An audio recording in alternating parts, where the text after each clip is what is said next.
tarde a todos. Antes de mais, quero agradecer, na pessoa do Dr. Cristina Faria, aqui esta maravilhosa recepção aqui no Centro Cultural Camelo da Saudade. E é um prazer estar aqui a tocar para vocês em Coimbra, como eu dizia há pouco, ainda capital de Portugal. Formalmente ainda ninguém se lembrou de fazer um documento a dizer que ela deixava, que a capital deixava ser. Exatamente, mas ainda é, porque ainda ninguém fez um documento oficializar a passagem para Lisboa. Também não é que tenha sido preciso, não é? Mas o que me traz aqui hoje é mostrar-vos o resultado, do resultado da minha investigação de doutoramento. Não é um doutoramento, doutora Cristina, é um doutoramento. Portanto, um doutoramento é um daqueles doutoramentos que nunca mais acabam, não é? Não, porque não há vergonha de doutorando. E um dia eu costumo dizer a brincar que um dia eu engano-me e mando um e-mail a quem não devo e depois tenho que defender a tese mesmo, não é? Porque isto já está assim. Mas na minha investigação de doutoramento eu trabalho essencialmente obras para guitarra de José Eduardo Costa e hoje venho aqui dar conta das obras para guitarra solo de José Eduardo Costa, que foi um guitarrista português, nascido em Lisboa em 1921 e lá faleceu em 2004. Tem uma ligação também grande aqui à cidade de Coimbra, como eu depois vou demonstrar, vão ver que tem umas obras muito interessantes e é um guitarrista que está esquecido. Mesmo dentro da especialidade de quem estuda a guitarra clássica, ele é desconhecido, portanto, ouve-se falar no nome dele, mas não se conhece a fundo a obra dele. E, portanto, por um lado, sorte a minha, que assim tive um campo de investigação e tenho feito isso lentamente há mais de uma década. E hoje estou aqui finalmente a mostrar alguma coisa. A primeira obra que eu vou tocar é de 1942, portanto é talvez a obra mais antiga escrita por Duarte Costa, pelo menos que temos registro, porque está lá bem explícita na pauta que foi composta em 1942 e intitula-se A Balada. A balada vem do verbo abalar, mas no sentido de alguém que foi, alguém que abalou, alguém que faleceu, alguém que nos deixou. E esta obra é uma elegia. O que é que vem a ser uma elegia? Uma elegia é um lamento fúnebre e que realmente é uma elegia à memória de Liliana, que era a namorada de Duarte Costa na altura. E ela faleceu em idade bastante precoce e vocês vão ver que ele mimetiza muito o seu sentimento nesta obra. Vão ver que a obra vai começar de uma forma muito fúnebre e depois ele utiliza este tipo de técnicas harmónicas para imitar o ascender da alma para os céus. Vai utilizar a técnica do rasgueado para mostrar toda a sua revolta por ter perdido a namorada em idade tão precoce e usa também a técnica do trêmulo, onde ele demonstra toda a dor que sente por ter perdido a sua namorada em idade tão precoce. Mas vamos lá então ouvir a balada do Duarte Costa. Posso fazer só uma pergunta? Sim. O Duarte Costa viveu sobretudo em Lisboa? Sim, sobretudo em Lisboa. Conhecia muito bem. Conheceu. Eu muito nova, ele mais velho. Que bom. Sim, na Avenida João 21 tinha lá. Então agora se eu disser alguma asneira não me entregue. Não consegui aprender nada. Então ouvir.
Cerca de 1948, Duarte Costa compôs Sonho de Amor. Eu digo cerca de 1948, está ali um C, porque na pauta não está a mesma data. No entanto, pela consulta de alguns catálogos, eu sei que em 1947 a obra ainda não existe nos catálogos, e há um catálogo de 1949 onde já surge Sonho de Amor. Portanto, imagino que seja ali por volta de 48. Esta obra é um noturno e, como o nome indica, é uma obra que é para tocar à noite. Hoje em dia não tem assim tanta expressão, porque hoje em dia nós temos eletricidade, se bem que ela está pela hora de morte, mais vale não usar. Portanto, mas na altura não havia. Na altura em que surge este tipo de obras, não na altura do Duarte Costa, não, mas na altura começa a surgir a forma noturno, realmente não havia eletricidade, e era para ouvir ou naquele lusco-fusco, que se chama o pôr do sol, aqueles 5, 7 minutos, ou então à luz da vela, e estar ali, então, o que torna uma obra bastante intimista, e faz com que a pessoa se volte para dentro. Portanto, é uma obra intrínseca, as pessoas estão a ouvir, e estão a pensar, e a pensar nos seus sentimentos, que leva a essa reflexão interna. E, portanto, a minha teoria é: se é uma obra com todo este caráter de reflexão interna, e se está a escrever um sonho de amor, passados 6 anos da morte da anterior namorada, isto indica-me a mim, pelo menos, que terá seguido outro caminho a nível sentimental, como vou eu corroborar a seguir. Mas para já fiquemos com o Sonho de Amor.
1950, Duarte Costa compôs a obra intitulada Procissão, que pertence a uma obra bastante maior. Portanto, nesse ano, 1950, compôs a obra Festa Portuguesa, que é um concerto para guitarra e orquestra, uma obra concertante, e que tem 5 andamentos. É uma obra que retrata uma romaria. Portanto, vamos supor, eu não sei qual é que é o santo aqui.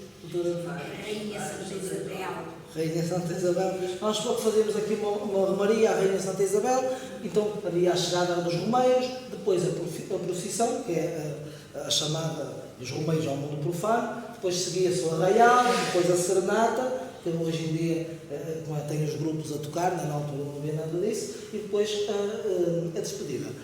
Esta obra, particularmente a procissão, o andamento de procissão, encantou tanto o padre que casou Duarte Costa, pronto, lá está, o padre que casou Duarte Costa, que ele se viu obrigado a fazer um arranjo da sua própria obra para a guitarra solo. Não é?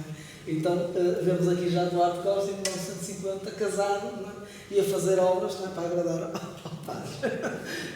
Então, esta obra tem uma particularidade muito interessante, porque ele realmente pinta um quadro de uma procissão, e maravilhosamente bem, e vocês vão ouvir que ele vai utilizar os sons de harmónicos para replicar o toque dos sinos, né? Quando vamos a uma romaria e os sinos começam a tocar a repique, a chamar o romeiro para sair do mundo profano, né? E envolver-se no mundo religioso. Depois vão ouvir um arpejo, que parece mesmo os andores, quando as pessoas estão a pegar no andor e a pô-lo em ombros, e o andor começa a gingar de um lado para o outro, parece mesmo isso. E depois desponta um trêmulo, né? Que é uma outra técnica, que já ouviram aqui hoje até, parece mesmo aquelas ladainhas, Ave Maria, Santa Maria, que as pessoas vão numa procissão em passo de adágio, né? E sempre a rezar Ave Maria, Santa Maria, né? E retrata mesmo bem o ambiente processional. Vamos lá ver agora então se eu consigo retratar também.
ansiedade.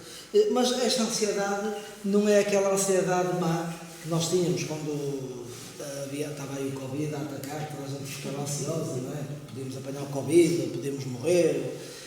Não, ou seja, é uma ansiedade boa, que é aquela ansiedade do recém-casado, não é? Que tem também um filho pequeno em casa, recém-nascido, e que está ansioso, não é? De ter com a esposa, não é?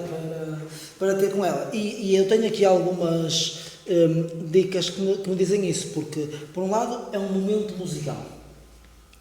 E depois diz andante apaixonado, portanto, diz que é uma daquelas ansiedades de paixão. E depois diz também para a minha Celeste. Ora, sabendo eu que ele casou com uma dona Aurora Celeste, não é? Imagino que foi para a sua recente esposa. E também, assim, naquela altura, publicar uma peça a dizer para a minha Celeste e a Celeste não ser mesmo dele, podia dar mesmo morte, não é? Aí é que a ansiedade. Portanto, estamos a falar daquela ansiedade boa daqueles primeiros anos de casamento. Isto é, no início, depois, passados uns anos de casamento, já não é a mesma ansiedade, okay? Já a ansiedade é outra, não é? É daquele género que o marido está a chegar a casa, não é? E a esposa está com a vassoura, assim, não é? À espera que ele entre, não é? E ele vira-se para ela e diz assim: vais varrer ou vais voar? Mas nesta altura ainda era uma boa ansiedade. Ele depois acabou por se divorciar, mas isso são outros 500. Pronto, nesta altura estava tudo. A ansiedade era boa.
Em 1952, Duarte Costa compôs Sintra. esta obra foi escrita, segundo relatos que eu li, numa altura em que Duarte Costa passou uma temporada fantástica em Sintra, numa quinta de criação de cavalos que era do seu sogro. Portanto, outro dado é que Duarte Costa casou bem. Portanto, se o sogro tinha uma quinta de criação de cavalos, eu até costumo dizer, isto também não pode ser só amor, também tem de haver algum interesse, não é verdade? Então, Duarte Costa está bem. Esta obra, Sintra, é por um lado uma abertura, tem um caráter de abertura, e por outro lado tem um caráter de rêverie. Ora, rêverie vem de francês rêve, portanto é uma peça de sonho.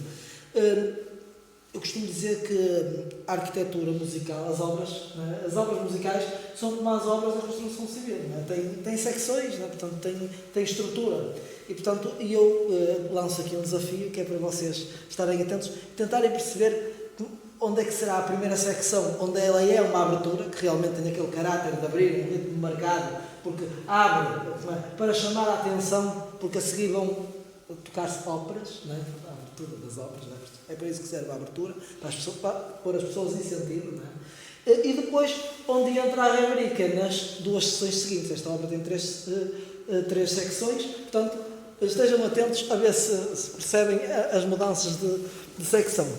Esta obra tem ainda uma curiosidade técnica, que é um recurso, que é a utilização de dupla scordatura. Ora bem, o que é uma scordatura?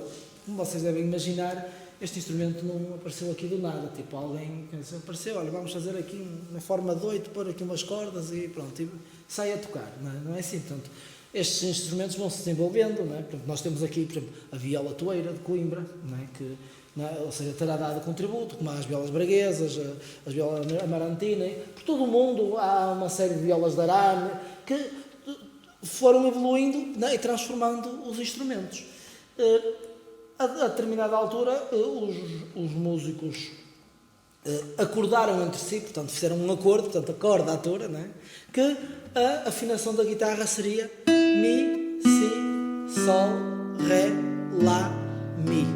Portanto, em todo o mundo, Portugal, Japão, Indonésia, Estados Unidos, Canadá, qualquer lado que formos, esta é a afinação padrão, é a cordatura, portanto, está em cordatura. Quando alguém chega a esta afinação que está acordada, não é? E muda a afinação, então faz uma scordatura. E portanto, posso chegar aqui e afinar este Mi no Ré, então passa a ser uma scordatura. Duarte Costa, eu digo a brincar, claro que não era por causa disso, eu digo a brincar que ele não teria mais que fazer, então decidiu, não é? Passaram passar a corda Lá para Sol e fazer uma dupla scordatura. Portanto, isto tem a ver com o recurso e com a tonalidade em que está escrita a obra, para fazer soar.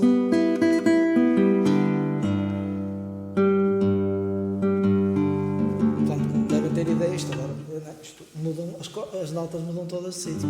Coitado. Vamos lá ouvir Sintra.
só passar outra vez.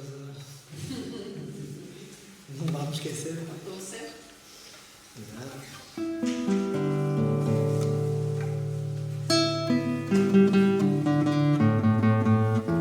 Eu quando sou aqui a afinar, passo pela cordatura e depois volto outra vez para a cordatura e me ponho assim a afinar em público a guitarra.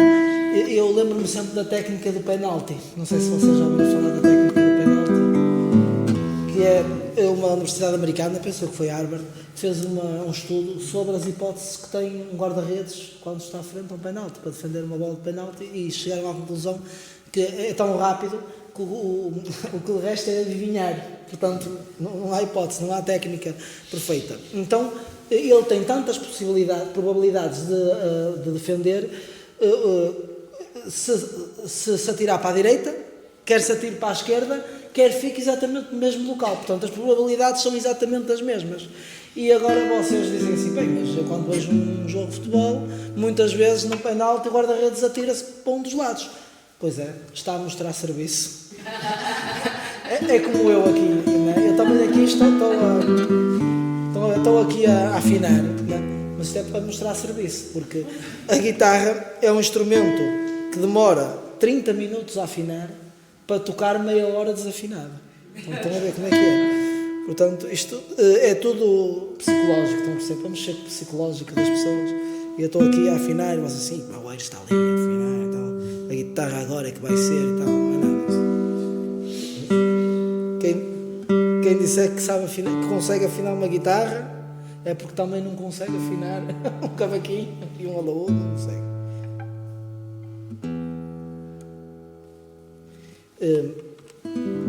Mas vamos continuar então agora com mais uma obra do Eduardo Costa. E vamos dar um salto de 10 anos. Eu não sei se têm reparado que ele tem vindo a envelhecer ao longo da sessão, não é? E agora envelhece mais 10 anos. Na altura que ele compôs esta balada do Trovador, agora vou tocar 4 baladas e falarei de cada uma, ele estava em franca expansão a nível comercial, a nível profissional. A nível profissional estava em franca expansão. Porque, para vocês terem uma ideia quem foi este senhor, ele começou como autodidata, um dia estava a tocar guitarra num luthier, né, e ia comprar a sua primeira guitarra, estava a tocar uma obra e há um senhor que chegava e disse: desculpe, meu amigo está a tocar isso, mas está fora do estilo, não é assim que se toca essa peça e tal. E o Eduardo Costa tinha 16 anos na altura, mais ou menos, isto foi em 1939, 16, 17 anos. O cavalheiro, então, por favor, se eu estou a tocar mal, por favor, diga-me qual é o estilo, que só tive eu em encontrar alguém que percebe deste assunto. Na altura o senhor ficou muito admirado, porque foi, não é, assim, a pessoa, o Eduardo Costa foi muito educado, e ficou logo ali amigo dele. Era o Dr. José Mendonça Braga, um médico de Galveias, né, alentejano, de família abastada, portanto, que era um cultor da guitarra clássica também ele, e que era assinante da Casa Schott alemã, da editora Schott, que tudo que era de novo que aparecia na guitarra, ele já era assinante em 1939, para terem uma ideia, ele já era assinante da Casa Schott. Portanto, a partir daí ele passou a ser mentor e mecenas de Eduardo Costa. Então, deixe lá de trabalhar no que você trabalha, porque o Eduardo Costa trabalhava numa fábrica de fósforos, portanto era um empregado fabril, que se dedicava à guitarra, e você tem muito talento e você agora vai trabalhar para mim. Portanto, durante muitos anos, o Eduardo Costa foi para a Quinta de Galveias, em uma quinta que eu tenho, de Galveias, e estudava lá horas a fio e tinha acesso a todo esse acervo musical do Dr. José Mendonça Braga. Isso fez com que ele evoluísse bastante. Entretanto, em 1946 pôde frequentar os cursos com o professor Emílio Pujol do Conservatório Nacional, os cursos especiais. Chegou a ir à Espanha com uma bolsa do Ministério da Cultura, que na altura era o Instituto da Alta Cultura, mas regressado a Portugal, por volta de 1950, já casado, tenta dar aulas no Conservatório Nacional. Ora bem, chega ao Conservatório Nacional, propõe-se a ser professor de guitarra do Conservatório. Estávamos por volta de 1952. E o Dr. Ivo Cruz, teria dito que na altura era o diretor do Conservatório, o presidente da direção, na altura tinha dito, ou seja, isto ninguém põe por escrito, embora muita gente o mencione. Dar aulas no conservatório aqui de guitarra, porque atenção, a guitarra não era um instrumento muito bem visto na altura, não era um instrumento considerado nobre, embora noutros países já, aqui ainda a coisa estava um bocado atrasada. Dar aulas de guitarra aqui no conservatório não me parece, mas se quiser, deixo-o cantar no meu coro. Portanto, com esta entrada a pé juntos, quer dizer, Duarte Costa percebeu logo, bem, não é por aqui, não é? O meu caminho, como diz José Régis, no contrário. Sei por onde vou, não sei por onde vou, sei que não vou por aí, portanto, ali não tem hipótese. Então, decide estabelecer-se por conta própria. Então, como há pouco falou, ele estabelece na Rua João 21 como uma escola de música, escola de guitarra, Duarte Costa, que ainda hoje existe, na Avenida 21. Ainda hoje existe. A escola teve tanto sucesso, porque era a única escola especializada na área da guitarra, assim, tinha muitos alunos, e entretanto começou a formar alunos dele, que passavam a monitores, e depois passavam também a ensinar. Portanto, ao mesmo tempo, José Duarte Costa o que é que fazia? Compunha as aulas, né? E portanto criou ali um negócio, que era, o aluno entrava na aula, ele já lhe estava a vender o livro, né? E a vender as aulas, e tinha gente a trabalhar para ele. Entretanto, nesta altura, ele já estava a vir a Coimbra, né? Uma vez por mês, pelo menos, para dar aulas aqui aos estudos de Coimbra e a pessoas daqui da cidade.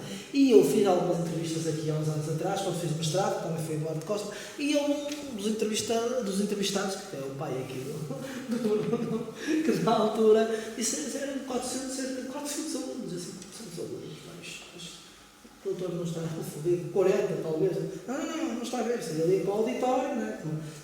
Lá está, seria ou o Gil Vicente ou um auditório da turma, mas penso que era mesmo Teatro Gil Vicente. Ia para lá para cima e não? Uma avenida só tinha. Então, pois, exato, era um desses. Ou seja, então, punha-se em cima do palco e começava a explicar, e as pessoas cá em baixo, todas de guitarra e tal, tudo ao mesmo tempo, tudo ali, né? Então ele começou a perceber que tinha gente em Coimbra interessada na guitarra, e vai daí estabeleceu-se em Coimbra também. Então fundou uma escola, em 1964, fundou uma escola aqui na cidade de Coimbra. Veio para cá o professor Luís Filipe Roxo, saudoso, né, que entretanto já faleceu, e foi ele que era o representante do Duarte Costa aqui. Ele tinha sido aluno dele em Lisboa, veio para Coimbra, e era ele que administrava a escola para o professor Duarte Costa, que vinha cá de vez em quando. Entretanto, surge aqui outra situação. E para vocês verem o empreendedorismo de Duarte Costa, porque ele, acima de tudo, ele era um grande empreendedor. Havia tantos alunos nas escolas que não havia guitarras no país para suprir as demandas. As pessoas queriam comprar guitarras, não há. Vai daí, o que é que ele faz? Fundou uma fábrica de guitarras, pois é claro, aqui em Coimbra também. Em Coimbra. Então fundou uma fábrica de guitarras, e há um vídeo até que vocês depois podem consultar na internet, que é nos arquivos da RTP, onde aparece Duarte Costa, assim, com esta fisionomia, a tocar a música que eu vou tocar a seguir, ou seja, não vou ouvir hoje, senão vou ficar um bocado mal, até não, porque ele toca muito melhor que eu, então, daqui a um mesinho e tal, aí o Aires também tocou esta música, assim, então, ele a tocar aqui a balada do Trovador, onde ele dizia que havia tantos alunos que teve de fundar a escola, e que todos os meses fazia 100 guitarras nas escolas para vender aos alunos. Portanto, estão a ver aqui o negócio que ele encontrou. Portanto, tinha as escolas, vendia aulas, vendia as guitarras, cordas, tudo que fosse da guitarra, ele estava implicado.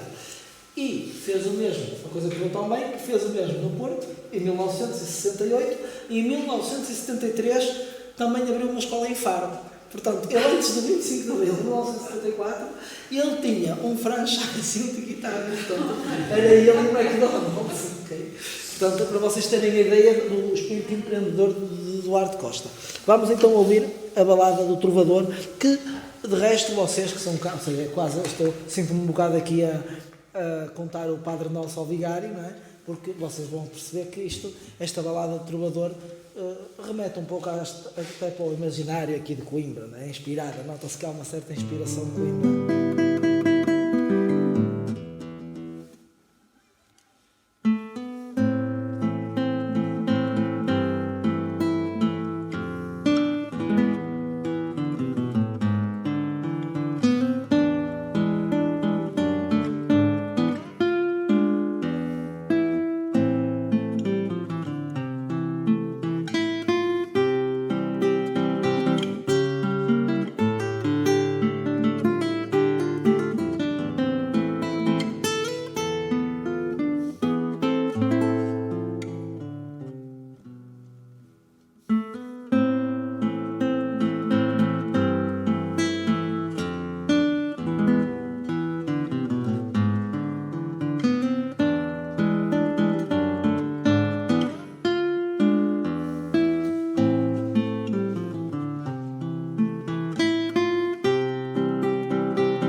Em 1974, Duarte Costa compôs a Balada da Solidão. Mas, ao contrário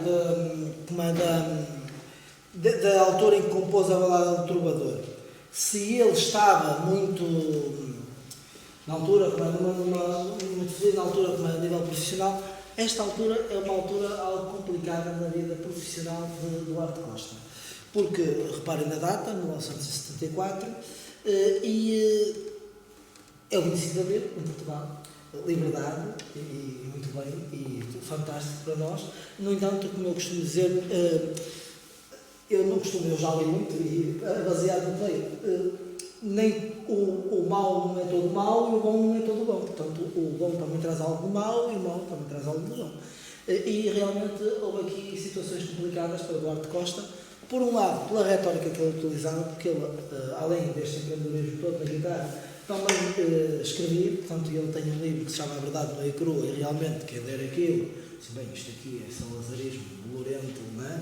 À força toda, o que na verdade não deixava de ser, era o fruto da educação de uma época. Portanto, ele foi educado naquilo e, portanto, pensava com aqueles valores. Não é? E há alguma coisa muito bem, mas, ou seja, lá está, ele também era objeto da sociedade. E muitas vezes foi confundido com ter ligações ao regime. Ora, eu estudo a vida e a obra dele há mais de uma década, não é? E nunca encontrei evidências, e até porque se ele tivesse ligações ao regime, tendo em conta o empreendedorismo que ele tinha, as obras que ele compunha, tudo o que ele era capaz de fazer, bem, então a carreira dele tinha sido uma coisa teórica, porque ele não tinha, por exemplo, acesso às grandes salas de concerto, portanto, era uma carreira paralela dos grandes acontecimentos musicais. Nem no conservatório ele conseguiu dar aulas, portanto, não, e se estivesse ligado ao regime, não, era convidado a dar aulas, portanto, no mínimo. E, portanto, não era bem assim, mas a verdade é que depois todas estas suposições, mais a situação de aquela sede de liberdade e aquele movimento de desocupas e toda aquela ideologia, os funcionários dele da Escola do Porto decidiram que ele mandava mais ali e a partir de agora sabiam, e a partir de agora quem manda aqui somos nós e você tem de ir embora e tal. Claro que ele não gostou, protestou, mas não adiantou nada, e estava a acontecer o mesmo, ia acontecer o mesmo aqui em Coimbra, ia acontecer o mesmo em Faro, só em Lisboa aquilo controlava mais, porque eu vivia lá. Então, nesta altura, ele estava em Faro, precisamente a tentar salvar a escola de Faro, né? E sentia-se bastante só, né? E compôs esta Balada da Solidão. Quanto a mim, é uma das mais belas obras dele, que me terão a oportunidade de escutar.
cerca de 1980, Duarte Costa compôs a balada Celestial.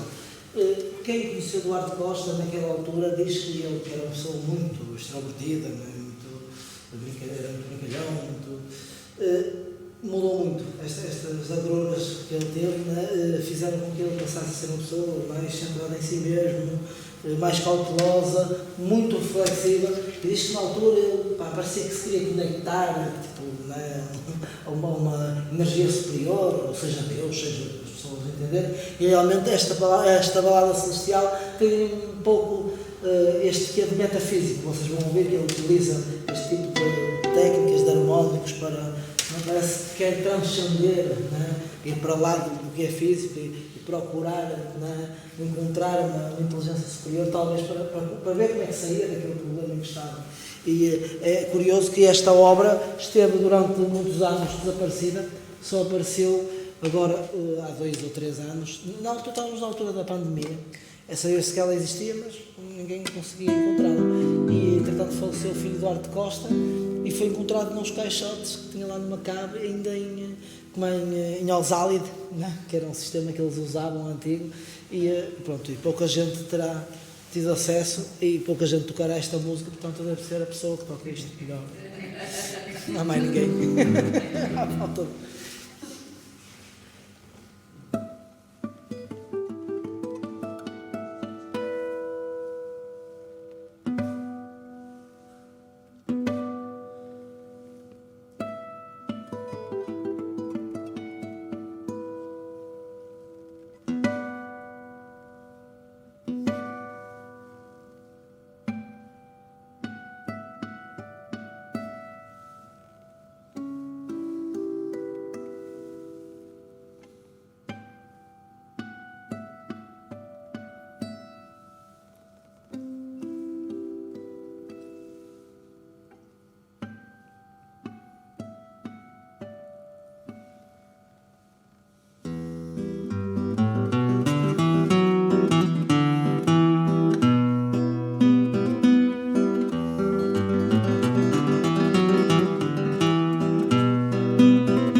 Toda esta reflexão transcendental terá resultado porque em 1981 ele conseguiu outra vez encarrilar com o seu negócio e perdeu a escola de Porto, nunca mais o voltou a dar, mas continuou com as suas 3 escolas, mais a fábrica aqui em Coimbra, e então em 1981, com 60 anos, portanto atenção, temos que ver que 60 anos hoje, uma pessoa com 60 anos hoje sou jovem, portanto aí para as curvas.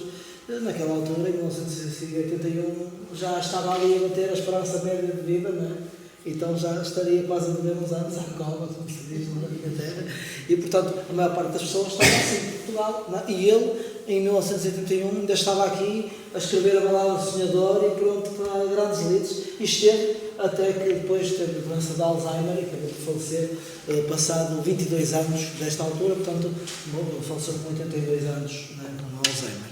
Mas aos 60 anos ainda estava aqui todo fresco para sonhar, né, com a guitarra.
Entrar na reta final do meu recital e queremos mostrar outra dimensão de Eduardo Costa. Ele, para além dos concertos que dava, tinha também uma dimensão enquanto músico, que era de ser convidado para tocar em casas de pessoas abastadas. Ora, mas esses recitais em casas de pessoas abastadas eram 2, 3, 4 pessoas, 10, que estavam ali para almoçar ou jantar. Portanto, ele não podia estar nem a fazer um recital muito longo, portanto, ele tinha de fazer uma apresentação curta e incisiva, não é que surpreendesse, porque a seguir ia entrar um bailarino, ia entrar um cantor, e portanto tinham de ser obras curtas, específicas, que dessem efeito.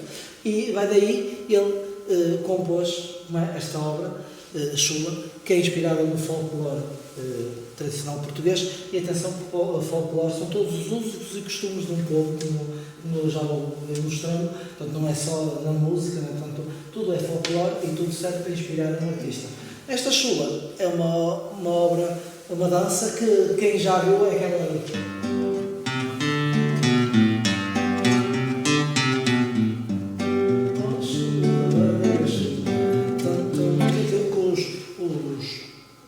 Os ranchos entram, né? Quer dizer, quando é um grupo folclórico, entra quase sempre ao ritmo da Chula, porque é uma dança que dá muito jeito para entrar.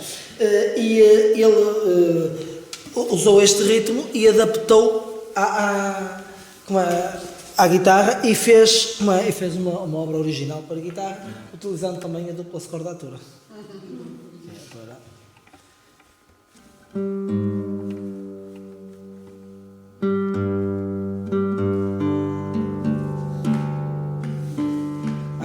Eu toco esta Chula, tenho ali o meu CD, eu gravei as obras do Duarte Costa, e também está lá um corridinho. Eu hoje só vou tocar a Chula, estou a brincar, não é? Mas questões de marketing, não é? Portanto, não entregar o ouro todo ao bandido, não é? Portanto, estão a ver, quem quiser compra o CD para ver o corridinho, vou ouvir o corridinho. Portanto, toco um corridinho e uma Chula. Hoje vou tocar a Chula, que utiliza também a técnica da tambora.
E agora, assim, não sei se reparam, mas estou a fazer o que se chama uma analepse. Portanto, estou a tocar obras mais antigas de Duarte Costa, não estou a andar para trás do tempo. No entanto, Duarte Costa continua a envelhecer, isso também pode. E outro pormenor aqui, que é outra dimensão também, Duarte Costa, o empreendedorismo dele. Ele tinha o seu próprio auditório. Portanto, tinha auditório privativo em Lisboa, esta é uma foto do seu auditório privativo, e ele, portanto, todas as semanas oferecia concertos. Vendia concertos. Portanto, as pessoas compraram um bilhete e ele tinha um repertório. Portanto, todas as semanas tinha um repertório diferente para tocar. Ele sem sair de casa, se não tivesse sido para ir tocar, tocava em casa, porque também tinha auditório. Portanto, estão a ver, o Duarte Costa, portanto, ele, como nunca ficava portanto, tocar, ele arranjava sempre maneiras. Portanto, desse ponto de vista, também é um paradigma para os jovens músicos ou para qualquer... O empreendedorismo, não estar à espera que alguém lhe ofereça um emprego, não. Cria o seu próprio emprego, não há problema nenhum, e as coisas acontecem. Então, em 1954, compôs também a Fantasia Oriental e compôs outra anterior, que é a Fantasia Oriental número 1, também está no CD, portanto. E também, se me quiserem ouvir, já agora, podem associar-se ao meu canal do YouTube, né? Subscrevem o meu canal do YouTube, é gratuito, né? E aparece eu lá tocando, que é Eduardo Costa. Então, também inspirado no imaginário oriental da cidade de Lisboa, porque nós até 2000, 2001 éramos administradores de Macau, administração de Macau, portanto temos uma presença oriental muito grande, há uma influência oriental. Se nós chegarmos a Lisboa, há a Fundação Oriente, há o Museu do Oriente, há a Garra do Oriente, não é? E não falta quem se oriente. Portanto, é tudo na base da orientalização. E ele utiliza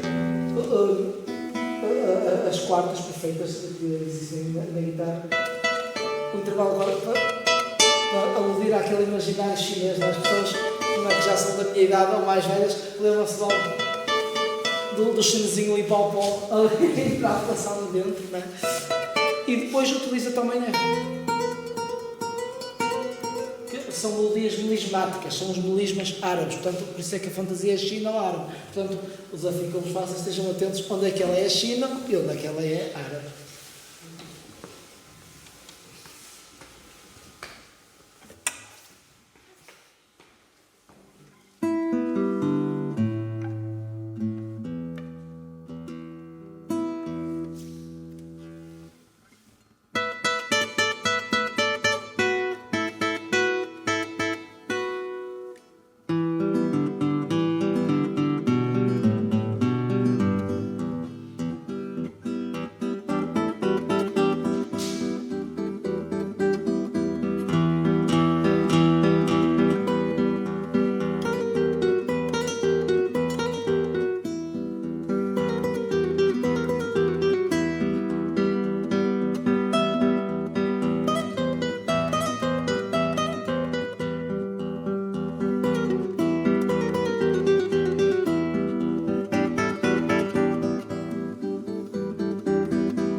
Para terminar, vou tocar uma marcha militar. Cerca de 1946, esta marcha. Há outra marcha militar que eu também toco no CD, né? Que é a número 1. E esta marcha militar também é inspirada, também é folclore, né? De Portugal, porque, como sabem, Portugal era uma potência colonial e para manter as colónias não era preciso ter um exército. E como tal, paradas militares era normal existirem em Lisboa e Eduardo Costa. Era uma constante da vida de Eduardo Costa, uma parada em Lisboa. E nós ainda somos da altura de ver, chegavam à sexta-feira, os mancedos, que faziam 18 anos, tinham de ir à inspeção, e eles iam lá, outros iam para a reserva territorial, como esta vossa vida aqui, na altura estudava para sair na reserva, e na altura tinham de se apresentar no quartel, depois, então era normal ver os magalas, e esse imaginário militar estava muito presente nos portugueses. Então esta marcha militar utiliza uma técnica que é do entrelaçamento de cordas, que é para imitar uma caixa de rufo, que é uma obra muito, muito divertida.